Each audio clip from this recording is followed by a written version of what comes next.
good. Technical knowledge.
He's not even here for me to embarrass him with that part. That was so good. That was so good. Wow. Got the delayed camera feed going again too. Everything's going haywire here, you know. Welcome back to the live stream with this guy and Star Wars Santa. If you haven't noticed yet, Sheiv's not here yet because we usually do this at 8, but yeah, I decided 7 would be a good time, and we're all out of sorts. So hopefully Sheiv will pop on at some point during the stream. I know he's rushing back from work. We'll catch him then. Time zones are a fun thing, right? Exactly. Yeah. We still got a whole lot of cool stuff to talk about because, yeah, this show's about to pop off tomorrow night at a reasonable hour, and I'm really excited about it. Along with exactly. Santa and the rest of I mean, that's one of the most exciting things is it's actually airing at a time I can watch it. It's amazing. Yeah, it's I don't even know what to do. Like, do I start doing watch parties now? I don't know. Well, I know I'm changing my schedule up a little bit. Instead of doing a watch party early morning Wednesday, I'm going to watch it with my wife Tuesday evening and then go to bed. And then I'm going to sleep. And then Wednesday, during my normal show schedule, around 12:30 p.m. Eastern, I'll come on. We'll do a breakdown analysis and score all of the predictions, things like that. So I'm changing my schedule up. It's gonna be great. I'm excited. Yeah, I mean, we've been begging for this, most of us. You know, besides the West Coasters that have been spoiled for this long. Well, yeah, and our UK friends are less than happy. You know, it's a little island over there, like across the pond. yeah. So Star Wars Meg is she's like, well, I can't do that. I'm just gonna go to sleep. She's not up for doing the 2 a.m. So, and I understand. Look, I've been there. So, our friends over in England or in Ireland, Star Wars Fits, and other friends over there are just going to have to suck it up. They've had it good for all this time. Now it's our turn. Yeah, hopefully, maybe it'll inspire some creativity in them, like it has enough now. That's right. That's good. But I mean, so switching things up here. I'm sorry, guys. This could have been a lot better from the jump, but a little rusty. We had a long break doing some military training. Got some home sales going on. Yeah, you haven't noticed I haven't put any videos out in a little while, so I'll be switching that up and getting back in the fold. I promise. It's just been absolutely nuts. But enough about conveniences. Let's talk about the show. Yeah. Yeah. I know you had something you were into right off the bat. I do. I am very interested in right off the bat. Well, I should say a couple things that I'm really interested for the show. One is, how are they going to portray Grand Admiral Thrawn? I know you just read through all the books, and absolutely, I did a breakdown on my Patreon of every chapter of the book of all 3 books, and rewatched Rebels, and was kind of offended. The Rebels finale when Thrawn comes and bombs the civilians. That really Right. set me off, and I knew they had portrayed him differently in Rebels, but I wanted to do the book and the show back to back so that it would be more fluid. And when I did that, I was like, "Oh no, this is terrible." And I'm absolutely convinced now that Filoni is going to portray Thrawn different than Timothy Zahn has written him to be.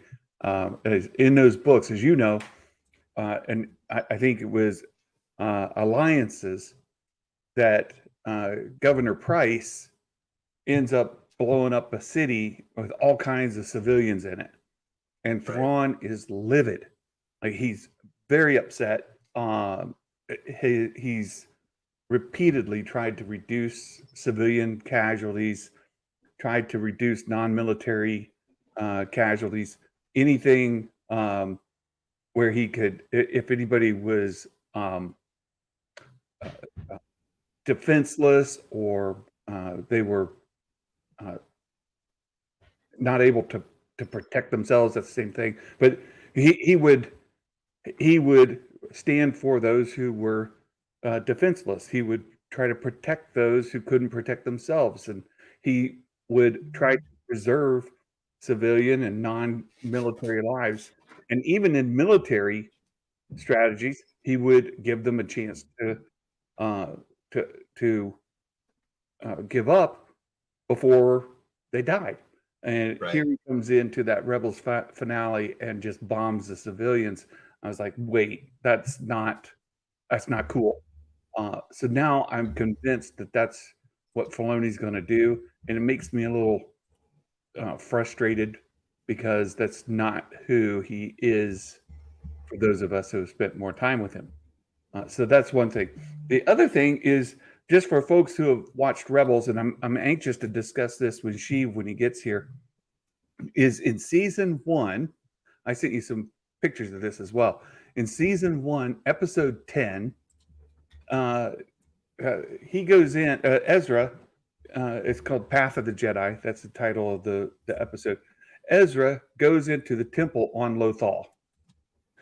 And he and Kanan Jarrus, they raise the temple. It's this mountain and it kind of spirals up, and they reveal a doorway.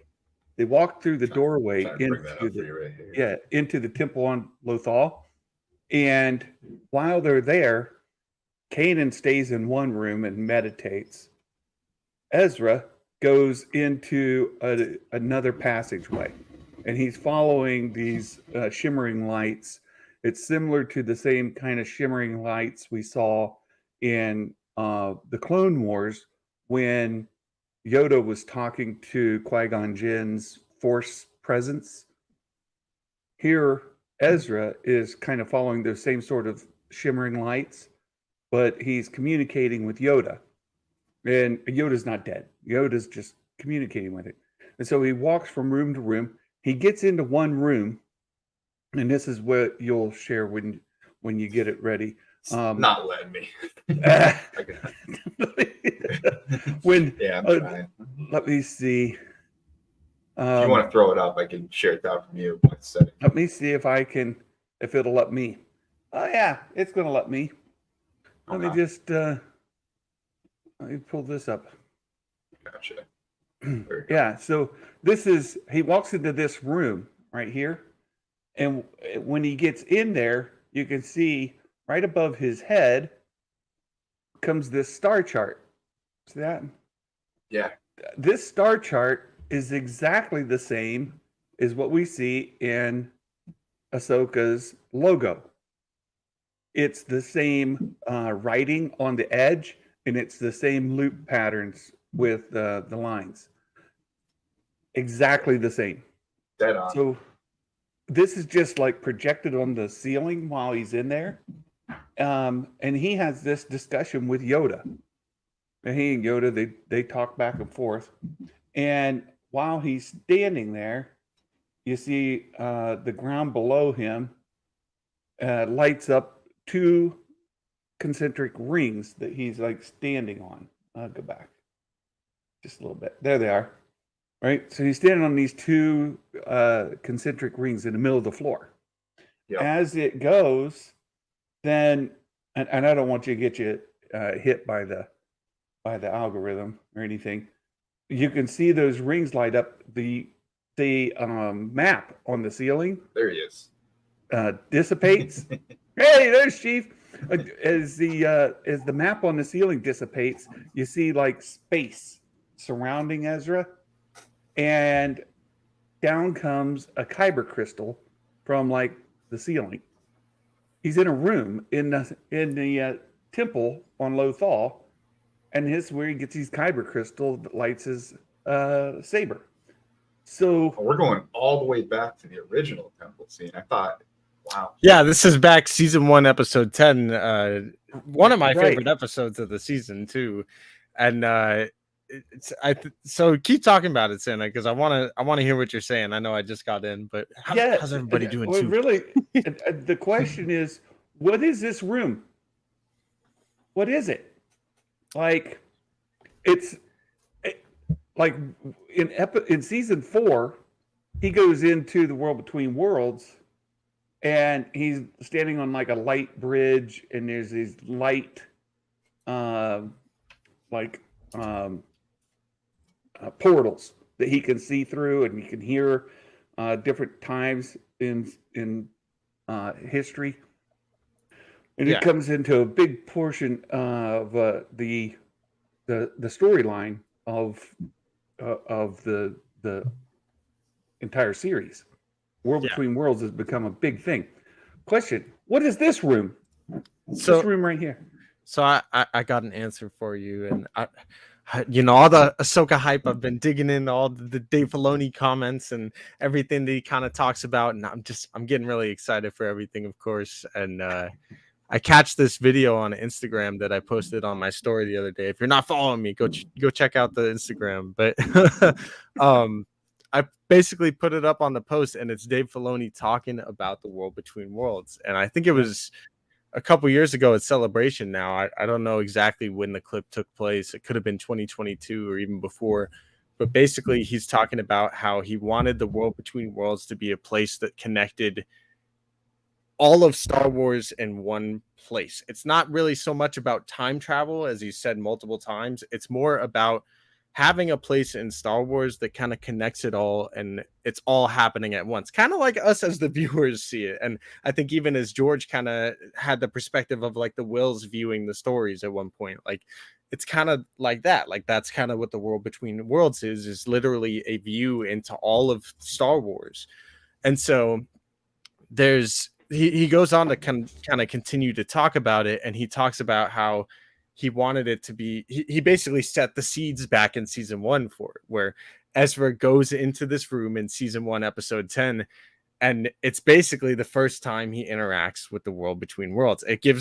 That's why the stars are there, and it looks like the same exact thing, but he's not strong enough or connected enough to the Force yet to fully enter into it yet, or go into it. And so I love that you kind of brought it up, Santa. I don't know what just happened to me. I'll pull this up if I can. It is actually the next time that Dave Filoni talks about him like progressing, and the next time we see him kind of entering into the World Between Worlds, which is this scene here, where the first time he's talking to Yoda, and now it's him actually with Yoda, and the two of them are like literally able to see each other in the World Between Worlds. Last time I couldn't see you. It's kind of the next step, I guess you could say, or the next time that we see him able to enter into it. And he's growing stronger in the Force until we see him in the final time being able to actually go into it and actually, change the fate of Ahsoka. And really, he even talked about in another clip how it's more the fact that Ezra can affect events that he's connected to, or those are the events that kind of draw him in. And in my rewatch that I did the other day, it's so interesting that obviously the one he's actually there to affect is Ahsoka, and he's led there by Morai and everything, but then Palpatine's actually trying to draw him to Kanan, and have him do that so that it does cause chaos. And, it wouldn't be a very good thing if Ezra pulled Kanan out of that moment that he was needed most. Sure. But so he's not in that. So there's a big distinction in season 4, and he gets to that portal, and you've got the representation of the Mortisar gods there, right? The Father, the Daughter, and the Son. Yeah. And their hands, he gets, moves their hand, and the portal opens up, the Lost Wolves circle about, and he walks into it, right? He's just in a room. He just walks into through a doorway, and here it is. This isn't like going into a portal, per se. So, is the portal to the world between worlds literally anywhere that you connect to the Force? I kind of was wondering that today too, because it is interesting that he can apparently see a moment to not another temple like a Sith temple on Malachor that Ahsoka's on, but just a random place on Lothal that Kanan blew up. Like, he's able to potentially reach into there. Granted, it might just be Palpatine trying to lure him in, but it kind of brings up that idea of like, is this something that you can kind of access potentially anywhere, or like what is the case? And I think honestly the way I kind of view it is that Lothal's temple in particular was a nexus, or potentially like it connected to Ezra with him being from there and him being so connected to the planet and to the wolves and being kind of the savior of the planet in a lot of ways. So I kind of think that's why it's always the temple that he's connected to in a way, or that has that access for him in particular. I don't know necessarily if other people would be able to access it in the same way, or Funny if you say that. Yeah, if Ahsoka would potentially be able to, because Ahsoka visits in season 2, I think episode 12 or something like that. Ahsoka visits Lothal, and Ezra takes her out there and says, "Hey, we can go in the temple this way," and she says, "No, I can't, because I'm not a Jedi." So Ezra and Kanan open it, and the temple kind of does its, it kind of screws up, and as it's coming up, it passes that door and goes to the second door. That's another level, and they go in at a second level, and that's when Kanan goes into the dojo room. And squares off with the Grand Inquisitor, right? Or like a light side version of him. Yes. So he's in there with the temple guards with the yellow lightsabers, double lightsabers, Right back. and they knight him. Right? He at the end, because he's I'm not a Jedi knight or a master, not a Jedi master, and he has this encounter. He kneels. This temple guard then takes his saber and knights him. I knight the whatever. He gets up, the temple guard turns around, and it's the Grand Inquisitor. Yeah. And so that was level 2. And then of course later we see the portal where the guy's trying to figure out how to get in, and Ezra goes in and he figures it out and it lets him in.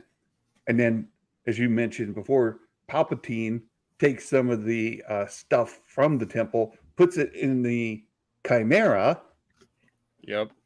And tells almost tries to do the same thing, but just actually straight up showing him the goody two shoe side. He's like, "Hey, come on, go be with your parents, buddy. You'll get what you deserve." Go on in. The water's fine. Come on in. So in Thrawn treason, at the end, Thrawn has a little meeting with Palpatine. Palpatine says, "Hey, I want you to go build this chamber. I'm going to send you all the materials. I want you to build that in the Chimera and bring Ezra to it. I'll take it from there." And then we go to Rebels and we see that happen, right? So the book connects directly to the show. And Ezra then has the opportunity, if he chooses, to enter through another portal there. Yeah. Ahsoka has already said, I can't do it. I'm not a Jedi. I can't go into that Lothal temple. And then She does. She just can't open it by herself. she can't open it. That's what I mean, right? She can't open it. And that other portal is still on the Chimera when it gets space whaled out. It gets But kind of purloed got out. crumbled though, right? Yeah. It's not in great Yeah. shape by any means.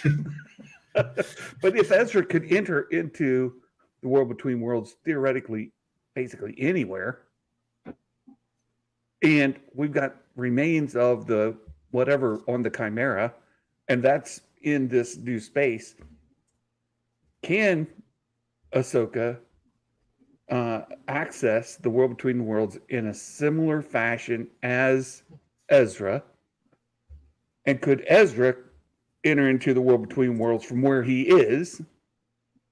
And why is that star chart in her logo? Best guess for the star chart. I don't know if you got one there, Mafia, but it could have something to do with the unknown regions or just space from the novels and everything. Like, But it's on the ceiling of the Lothal Temple, the exact same one. yeah, but like that's also the place where the world between worlds is, which that could be maybe even a connection to that in some aspect.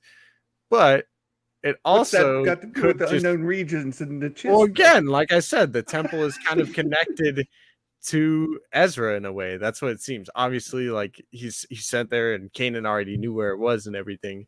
But like it seems like Ezra keeps having that connection to the temple, and it obviously meant a lot to Kanan knowing his past and everything too.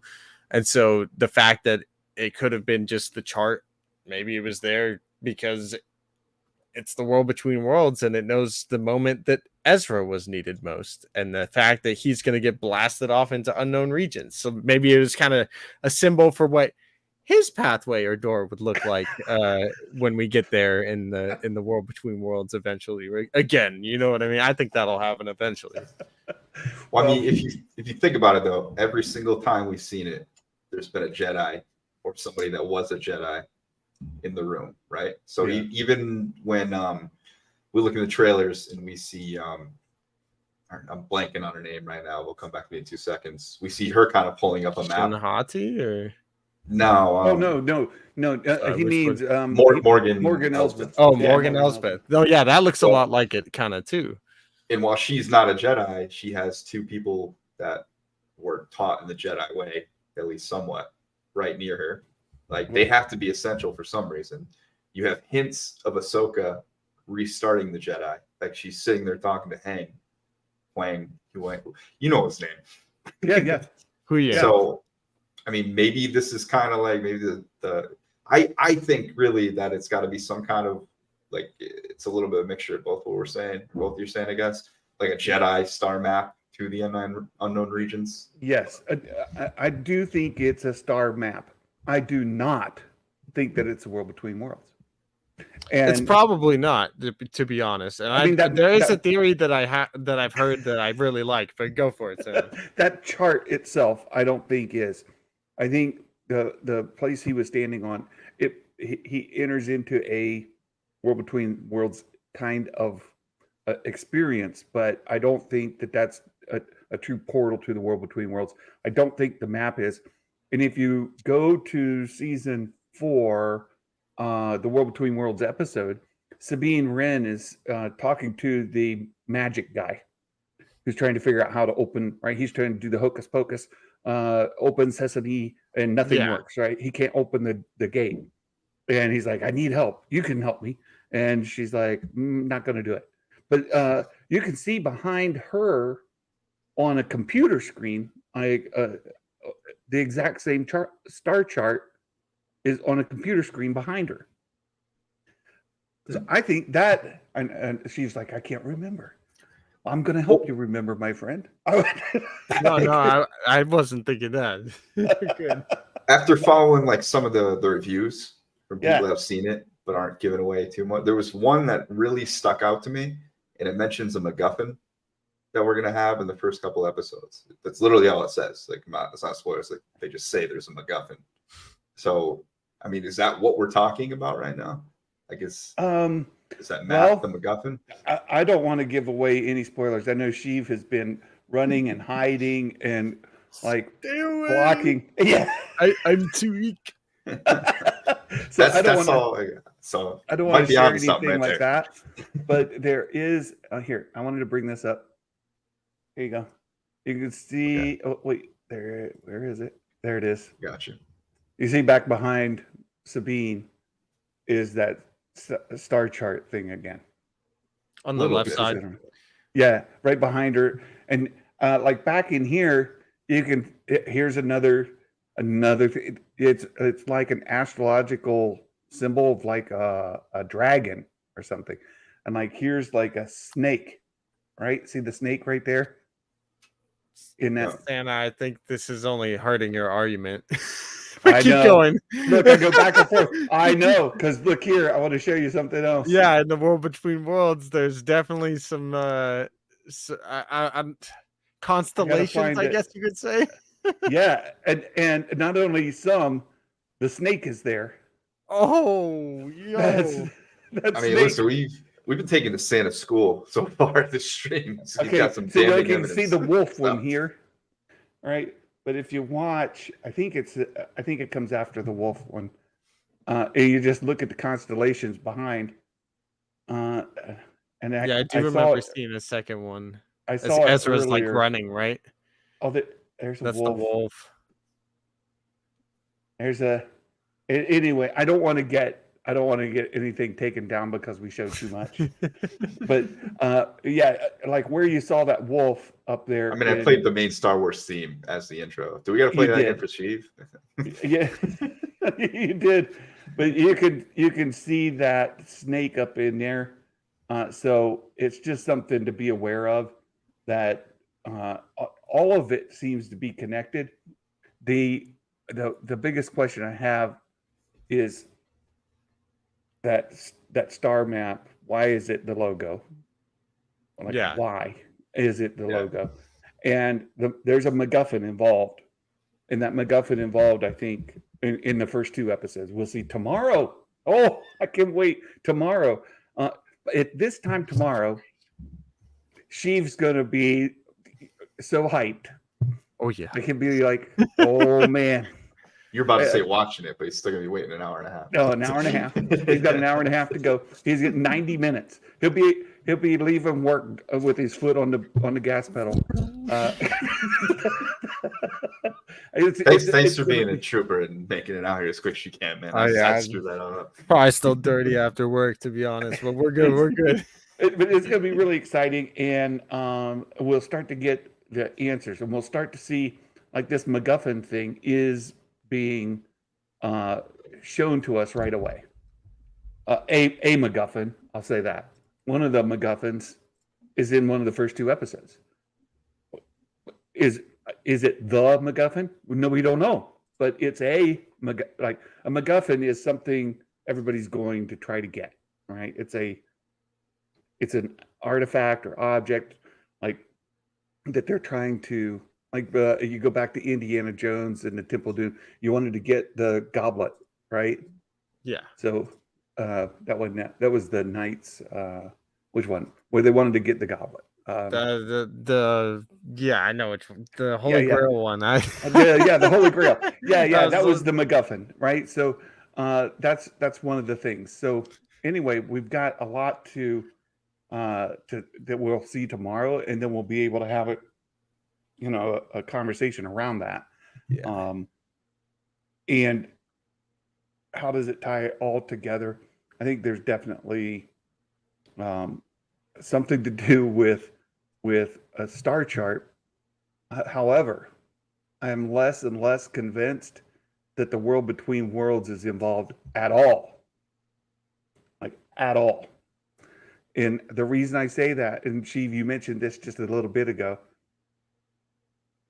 Dave Filoni has given interviews about the world between worlds, right? He's talked a lot about it, what it is and what it isn't. And what it isn't like an alternate reality or some sort of multiverse. What if, or yeah. Right. It's not that at all. And from some of the leaks that we've heard, some of the scenes that seem to be alternate what if scenarios. If there's a what if scenario in a scene, I don't think that it's World Between Worlds, because Dave has said that that's not what it is. And a lot of early on, we were making connections that said, "Oh, wait, this alternate scene is supposed to happen. That's going to be in the World Between Worlds in one of those portals." I will Not say, to your so point, fast. as Ahsoka once said as well, just when you think you understand the Force, you figure out how little you actually know. Like, so I don't know if necessarily we're going to be going directly back to the World Between Worlds. Who knows if we'll ever even see it again? But Ahsoka being connected to the ones and to the father, daughter, son, the Mortis gods, or whatever you want to call them. Yeah. The fact that that's kind of a continuation on her story. Morai is still with her. Like, obviously they were connected to the World Between Worlds in some way. There's going to be some crazy Dave Filoni bonanza stuff going on in this show at some point, whether it's in this season 2, potentially, or whatever the case is. He's going to put his little Dave Filoni magic on it, and he's probably been thinking of what to do for this story for a long, long time. For sure. I mean, that's evident just from what you just showed us with all the connections just in those couple episodes. Like, It's pretty exciting. It is. It really is. And when you think that we're going to see 2 episodes tomorrow, and that the combination of those 2 episodes is almost the length of what used to be a standard movie. Yeah, feature length movie, right? Right, because they used to be about 90 minutes back in the day. Yeah, a 90-minute movie was pretty standard. Yeah. Now, of course, everything's 2 to 3 hours. You're not even halfway 90 minutes. Yeah. But we're basically going to get an Ahsoka movie tomorrow. How cool is that? Pretty freaking cool. Not to mention, it is kind of a Rebel season 5 also. So we got a super chat from Vito. He got sick of us not answering him. Question for the 3. And I'm sorry, guys, my video, I don't know what is going on. I'm about to switch back from Mac. It's just not going well. But question for the 3 of you. Who do you want to see more in Ahsoka, Anakin or Ezra? Also, do you think Thrawn is the main villain? Oh, we got some more. You want to go first, or I'll say Ezra for me, more than Anakin, and then just put that by. So here's Ezra walking in a world between worlds, and there was something up left. I saw that. Yeah, but right here, you found the snake. That's snake. Snake. There's a snake. I see a snake. There's a snake right there. Imagine that. Look, a snake. What else did we see before behind? I don't know what the other one was. It was like a woolly mammoth. Well, yeah, there was something else before, but this is a snake. Yeah. And behind Sabine, we saw a snake. Right? That was in that scene. You saw Amari? We got no. That's it's more of a lizard. So for me, I'd rather see Ezra than Anakin, because of this whole connection that we've been talking about, right, since we started the show. I want to see where he is, what's going on, and if there is some sort of connection where he's able to communicate across the galaxy. In that Rebels episode from season 1, he's talking to Call Yoda. To Action. Oh no, that one. Yoda. He's talking to Yoda, and Yoda ain't there. Yoda's not even close. Right? So he should theoretically be able to talk to Ahsoka or Luke or somebody somebody else, right? From wherever he is. Hey, chilling, new member. And Dig it, then thank you, the sir. other half of that question was, do I So- think Thrawn is the main villain? Yes. Yeah, I think Thrawn is the main villain of the whole Mandoverse. If you want to, whatever Dave Filoni's movie is leading to, I think that's what Thrawn is the main villain of all of this. You know what I mean? Like, I don't think he's just going to be used sparingly here. Like, he's the big bad right now. You know what I mean? And I definitely think though that he's the main villain, and he's a very interesting villain though too, because he's somewhat of an anti-hero at times, but he does some terrible things, which is why he is for sure a villain. Whoa, like what? Well, What's like a terrible thing he did? bombarding cities, and Well, that only happened in Rebels. That only happened in Rebels. he's I feel like he's willing to do it at times in the books too. But yeah, sure. No, he does. He does. That's it. He also specifically- that's after he joins the Empire as well, which obviously he does. He's like rising through the ranks and such in the books, but the books and the story and the shows are all intertwined. So I see it as the same character for sure. I mean, Ezra's who I gotta see, man. I'm a little bit nervous with them making him the main villain, to be honest with you, because I think that strays farther and farther away from how glorious the books were. Because if you read any Thrawn book, the main villain his story is a whole different race entirely, and it's kind of unfortunate. There's probably a lot of fans that don't know about that. Yeah, I think we're gonna figure that out though. I don't think that's just going off the wayside. I know Dave Filoni doesn't always like to stay with the canon in the books, but he's literally bringing Timothy Zahn in to work with the show, like he did in Rebels too. So, what if Thrawn's a big MacGuffin? What if that's the case? Well, in the books, there's a discussion between Thrawn and Eli Vanto where they acknowledge that the Emperor is evil. mm-hmm. Like, he doesn't think the Emperor is a good guy. That's in the first one too. Yeah, and he's saying sometimes we have to abide by that in hopes of when he said he's not going to be emperor forever. That dude's going to die someday. When he dies, somebody will come to fill his shoes. Mm-hmm. And they even talk about that person to come in to fill his shoes would be a force for good, a force of light, and it uses those kind of terms. Like, so he is pursuing righteousness, he's pursuing good, and he's pursuing strength to push back an evil. There are things in the universe, he says, that are truly evil, and those must be resisted. So if he says that, how is he then the evil that must be resisted? It just doesn't fit. I don't know. Well, A, we haven't seen the story yet. I know. B,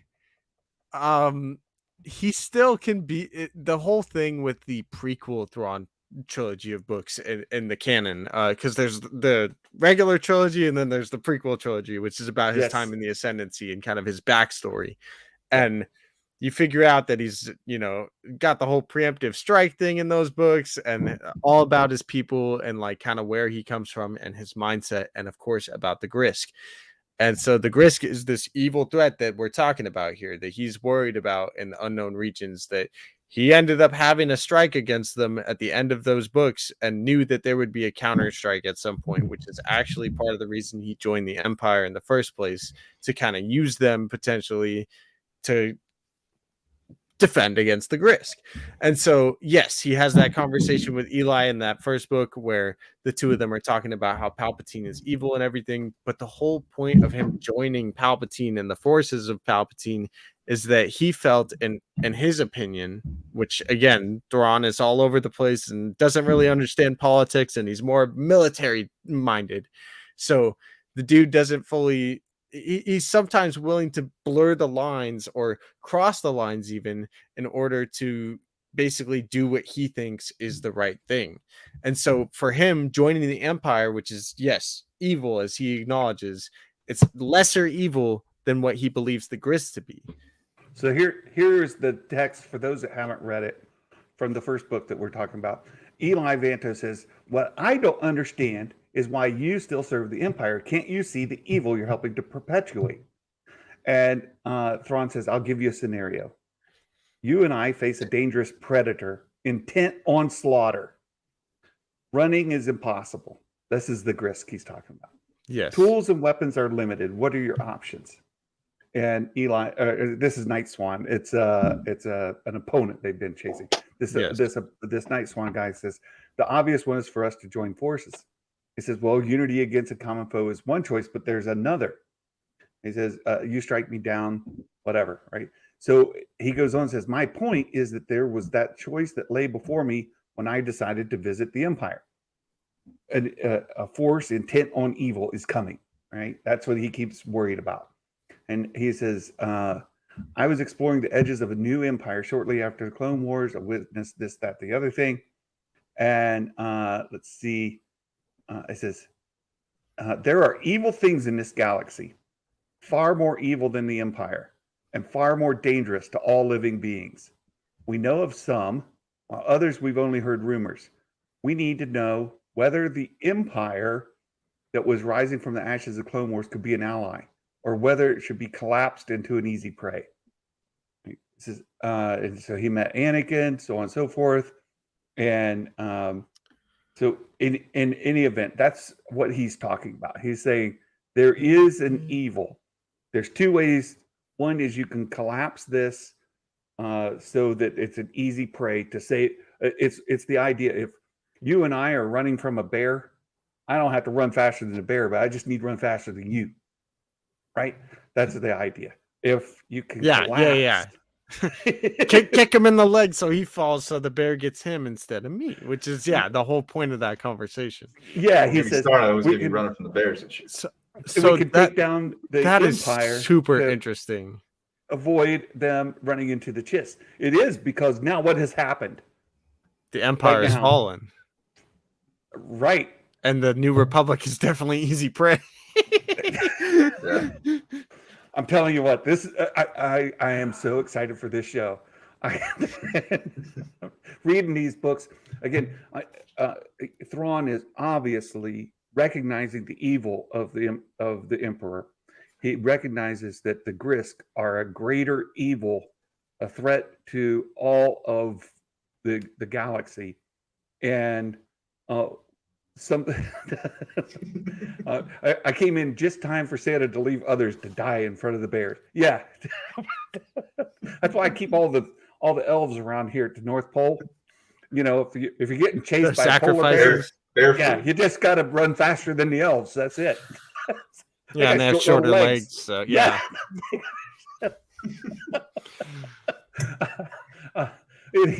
Anyway, yeah. Not sure. Now we've got the Empire that's fallen.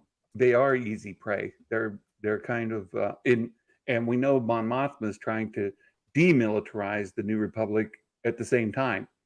Thrawn's not going to be standing for none of that. Right? Yeah. I just don't know. I mean, if you're going in that direction, though, how can you get to the Grist? You know? Well, because he could easily say this same conversation, essentially, right? Like, there is a bigger threat coming. It's a danger to all of us.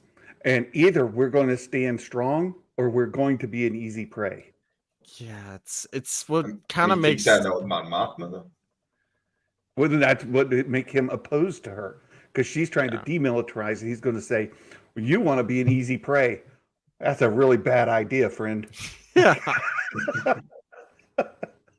I mean, it could make sense as to why he, in the end of Mandalorian season 3, when you see Moff Gideon talking to the Shadow Council, he's kind of like, and where is Grand Admiral Thrawn been this whole time? Or, where's Admiral Thrawn? And it's like, well, maybe this is why he's not there. It's because he's like, these dudes are screwed. Like,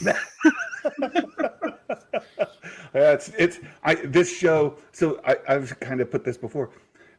This show theoretically, and this isn't spoiler sheet.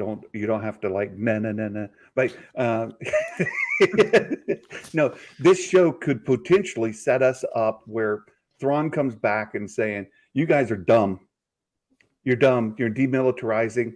I'm telling you, you can't do that. I'm taking over, and we're going to be strong. I'm going to undo what you're undoing, and we're going to build this empire strong to fight back this threat. They're coming." And then people are like, "No, we don't like your idea." There's the battle between Thrawn and the New Republic. And then who shows up? The bigger threat. And then how do we have to fight the bigger threat? Everybody has to come together. So you could get the Grist coming in, Thrawn, the Mandalorians, the New Republic, the Moffs. Everybody has to come together to fight them off. And it explains where is Thrawn when we get to the sequels. I was just going to say, you know what it doesn't explain, though? What? The sequels. Well, it does in that if this battle takes place and Thrawn then goes back to the Ascendancy or he's killed, I think the better story for me personally would be for him to go back to the Ascendancy after the battle. So the movie event could be this big war between the Grist and all everybody's, right? The enemy of my enemy situation. And it's just this huge war could be the movie, which leads to Thrawn leaving. Then you've got remnants of the Empire left over, remnants of the Republic, just this destroyed universe that is ripe for the First Order to rise. It just seems like they would talk about that more, though. So, well, I mean, dude, there's stuff in A New Hope like 20 years after where people are like, Jedi, what's a Jedi? It's like people forget things quick in Star Wars. Yeah, they do. Hey, I got a question for you. Where was Ahsoka during the original trilogy since you brought up A New Hope? I've always wondered that.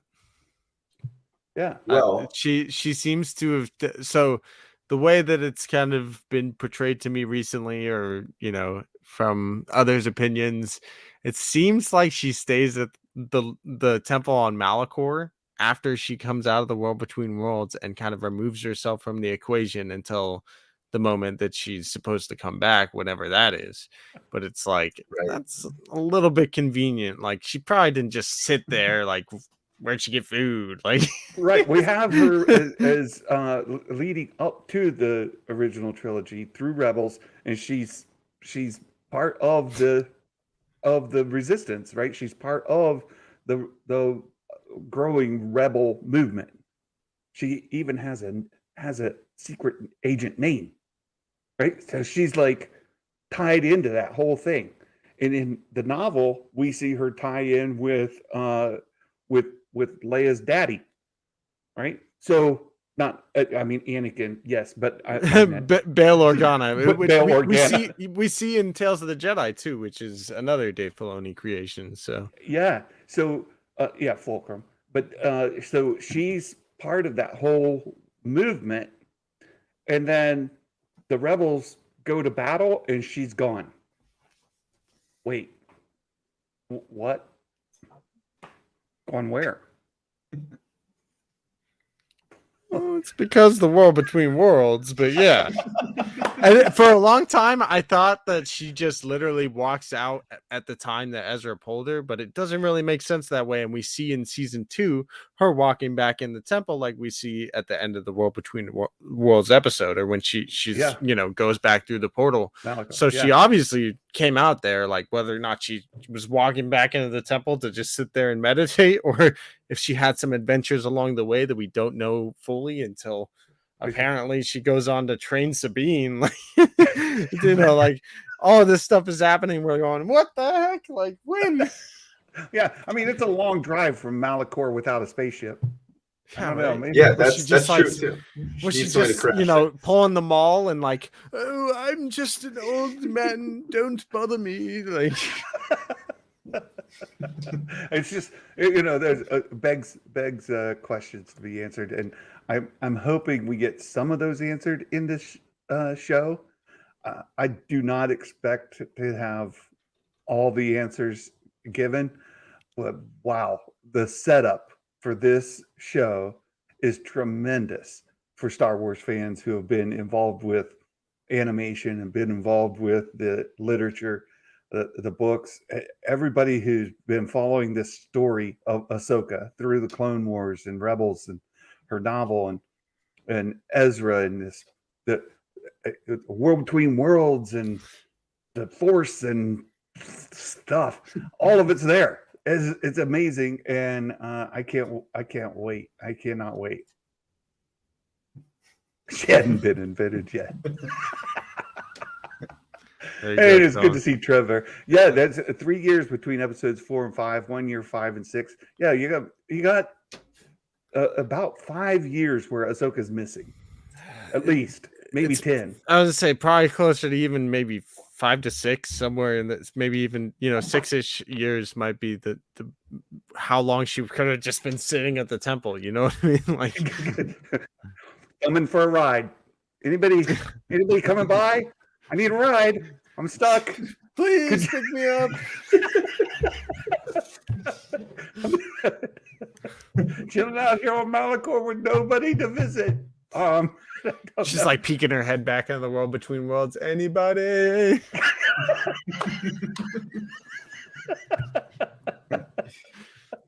Exactly. Exactly. There's so many things, and this is 5 years after Return of the Jedi. So got about 5 years during the original trilogy plus the 5 after. So she's been gone a while. I'm excited to learn more of her story. I absolutely love Ahsoka. She's my favorite character in all of Star Wars, and I'm so excited to see her. And then, of course, Thrawn has got to be my favorite anti-hero. I don't call him a villain.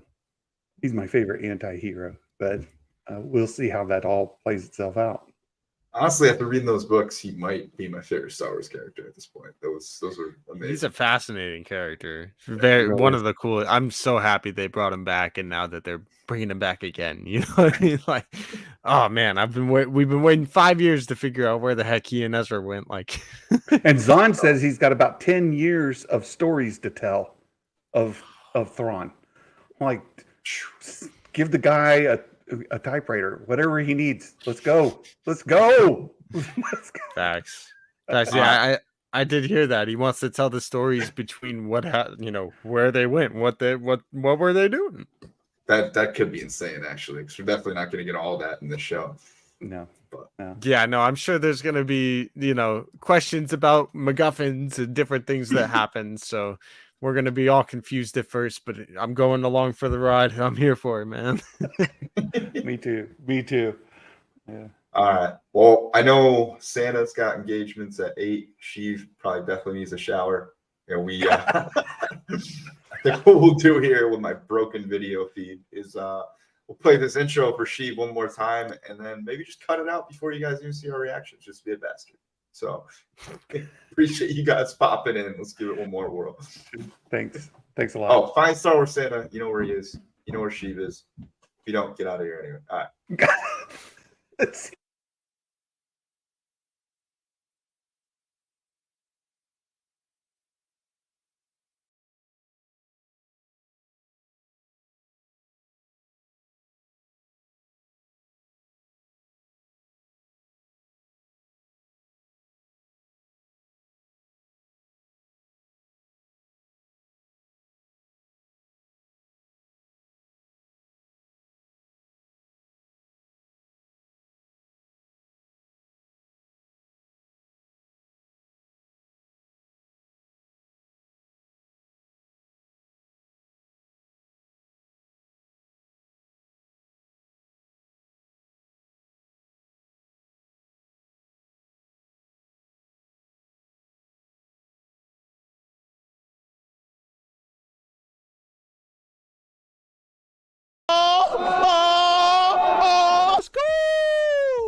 Enough out of me.